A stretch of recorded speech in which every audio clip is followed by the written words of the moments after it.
یو کس خپل پلار ته وایي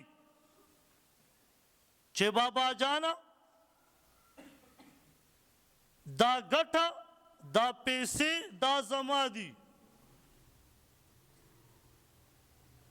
دغه پلار ورته وایي بچیا ته زما بچی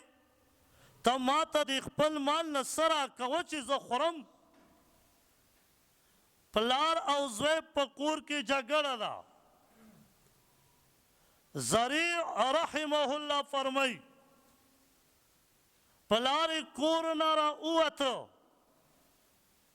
او د ګیټ نه چې را بهر شو اشعار وایي چې یا الله دا خو هغه زما بچی و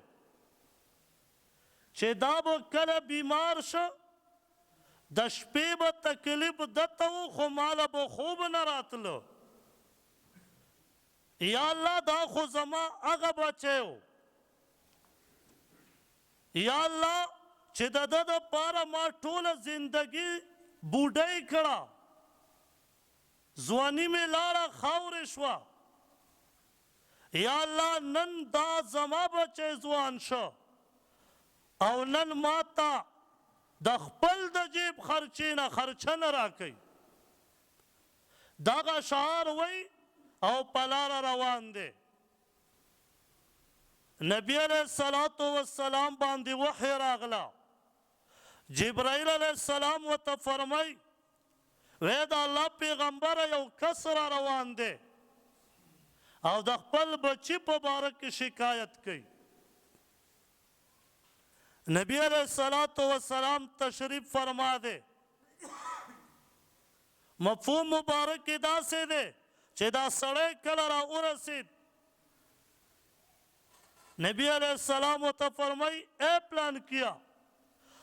کم اشعار چې د کور نه راوتلو په ټیم کې ویلي دي هغه اشعار ما ته دوباره ووایه هغه سړی گویا شروع شه وی د نبی علیه الصلاة والسلام د سترګو مبارکونه اوښکې را روانې شوې د چا په باره کې مسلمانه د والدینو په باره کې نبی علیه السلام وفرمایل وی زوی راولی چې زوی راغی ورته وی فرمایل انت مالک لابیکا ستا مال ستا د پلار دی او پاسه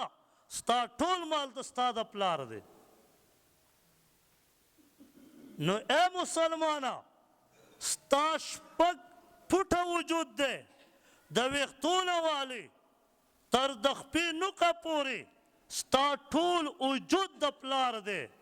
ستا ټول وجود د مور دی او بیا ته مور و پلار خفه کې او بیا د اختر په ورځ تمنا کې چې الله به ما وبخي